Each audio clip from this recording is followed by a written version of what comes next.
नमस्कार, मैं मुबारक शेख और आप देख रहे हैं मुंबई सहारा न्यूज़। मुंबई सहारा न्यूज़ के 1 to 1 टॉक शो में आज हम एक नए मुद्दे को लेकर आए हैं के मामले पर आपत्ति जताई है। ओआईसी ने एक ट्वीट में कहा कि संगठन के महासचिव भारत की सत्ताधारी पार्टी के एक अधिकारी की ओर से पैगंबर के बारे में किए गए अपमान की सख्त निंदा करता है। ओआईसी ने संयुक्त राष्ट्र से आग्रह किया है कि वो भारत में मुसलमानों को निशाना बनाए जाने को लेकर समुचित कदम उठाए। ओआईसी ने ट्वीट में कहा है, ये घटना भारत में इस्लाम के खिलाफ बढ़ती नफरत के बीच और ऐसे समय में हुई है जब बढ़ती हिंसा के बीच वहां मुसलमानों के खिलाफ लगातार कदम उठाए जा रहे हैं और उन पर पाबंदियां लगाई जा रही हैं। जैसे भारत के कई राज्यों में हिजाब पर रोक लगाई जा रही है और मुसलमानों की संपत्तियों को तोड़ा जा रहा है। मुसलमानों को, उनके जज्बात को, उनको दिली ठेस हुई। 10 दिन के बाद कैसे ख्याल है प्रधानमंत्री को, जबकि हर प्राइम टाइम शो लोग बोलते हैं, प्रधानमंत्री खुद बैठकर देखते हैं। तो 10 दिन के बाद बीजेपी रिएक्ट करती है, और कब रिएक्ट करती है?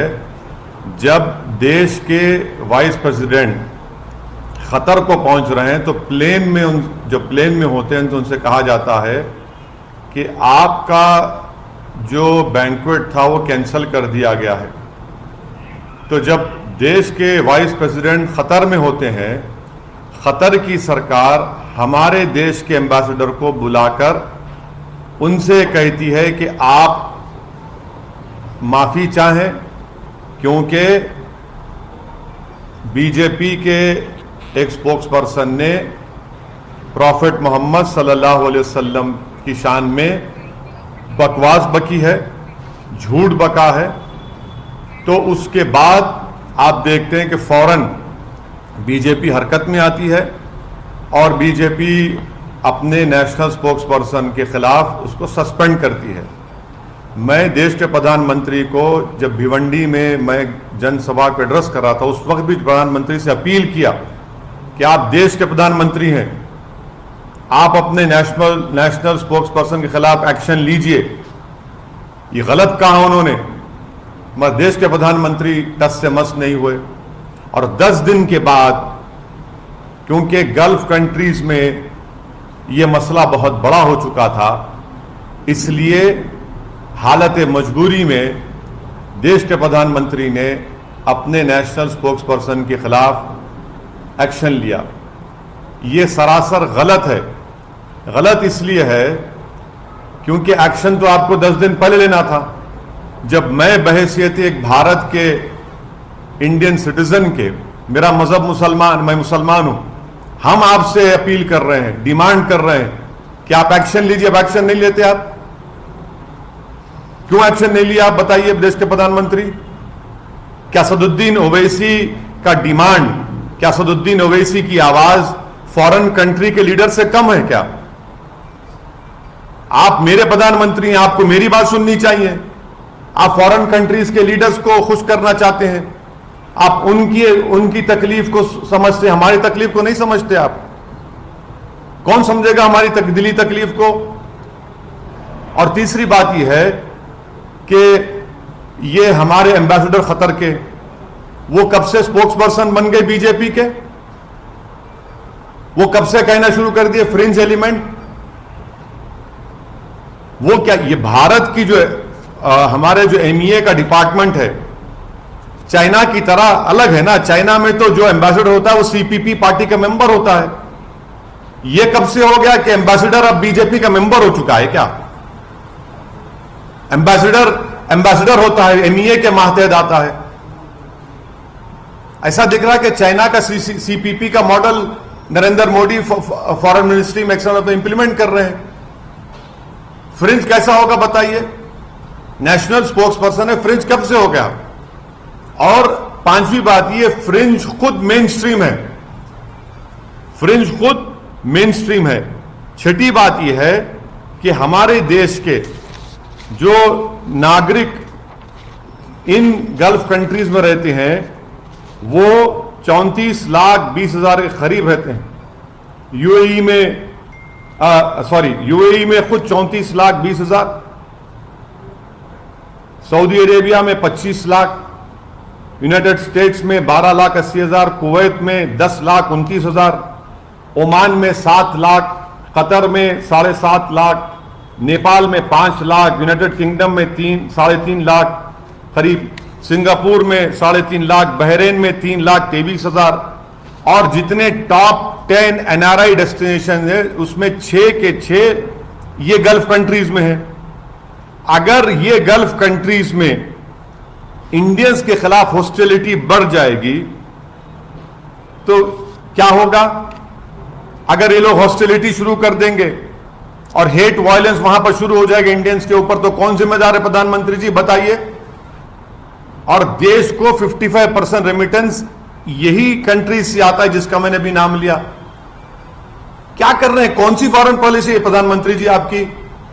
56 इंच की सीना की फॉरेन पॉलिसी। आपने देश की फॉरेन पॉलिसी को बर्बाद कर दिया।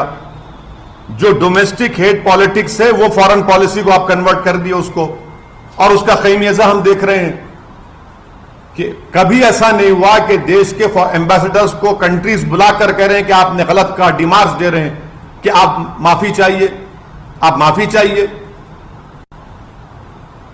ईरान के फॉरेन मिनिस्टर आइंदा हफ्ते आने वाले हैं।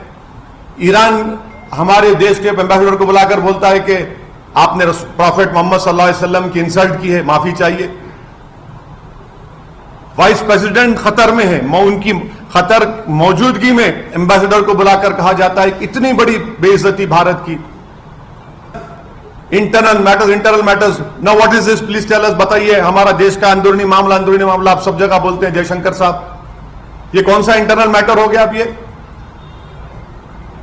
ये इस तरह के बयानात देकर 10 दिन तक खामोश बैठकर और भारत के मुसलमानों को उनकी आवाज को नहीं सुनना प्रधानमंत्री की, ये प्रधानमंत्री भारत के मुसलमानों की नहीं बल्कि भारत के शहरियों की बेइज्जती कर रहे हैं। हम 10 दिन से पुकार रहे हैं, एफआईआर रजिस्टर करा रहे हैं कि एक्शन लीजिए, एक्शन लीजिए, मगर आप अब एक्शन किस पे लेते? कानपुर पे एक्शन लेते जहां पर 34 मुसलमानों एनएसए लग गया, और आपके स्पोक्स पर्सन आराम से अपने घर में बैठिए, कोई उन पर एक्शन नहीं लेगा। अगर आज कोई फेसबुक पोस्ट पर या ट्विटर पर देश के प्रधानमंत्री के बारे में अनाप शनाप बक दे तो 24 घंटे के अंदर उसको अरेस्ट कर लिया जाता है, जेल में डाल दिया जाता है। कि देश के प्रधानमंत्री को अगर कोई अनाप शनाप बकेगा और प्रॉफेट मोहम्मद के बारे में अनाप शनाप बकेगा तो आप एक्शन नहीं लेंगे, देश के प्रधानमंत्री पे लेंगे। हम 10 दिन से पुकार रहे हैं, एक्शन लीजिए, आप हमारे प्रधानमंत्री, आप एक्शन नहीं लेते।